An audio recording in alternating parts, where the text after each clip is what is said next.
نو کہ جب ایک بچہ چھوٹا ہوتا ہے یا ایون بڑا ہونے کے بعد بھی پیرنٹس جو ہیں ان کی اوپینین کا بچے کے اوپر بہت زیادہ امپیکٹ ہوتا ہے. اگر آپ اپنے بچے کو ہیرو سمجھتے ہیں وہ خود کو ہیرو سمجھے گا, اور اگر آپ اس کو مسلسل یہ میسج دے رہے ہیں کہ تم زیرو ہو تو وہ لٹرلی اپنے آپ کو زیرو سمجھنا شروع ہو جائے گا اور وہ ایسے ایکٹ کرنا شروع ہو جائے گا, جبکہ اللہ تعالیٰ نے ہم میں سے ہر انسان کو ایک ہیرو ہی پیدا کیا ہے.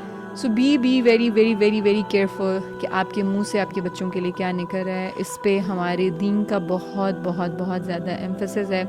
اور اگر ہم کہیں کہ جو اخلاق ہے اس کو سم اپ کرنے والی کوئی ایک حدیث, جس کو اگر ہم اخلاقیات کو ایک حدیث میں سم اپ کریں تو وہ یہ ہے کہ مسلمان وہ ہے جس کے ہاتھ اور جس کی زبان سے دوسرے مسلمان محفوظ ہیں. تو کیا ہمارے بچے مسلمان نہیں ہیں؟ کیا وہ اس کیٹیگری میں نہیں آتے ہیں؟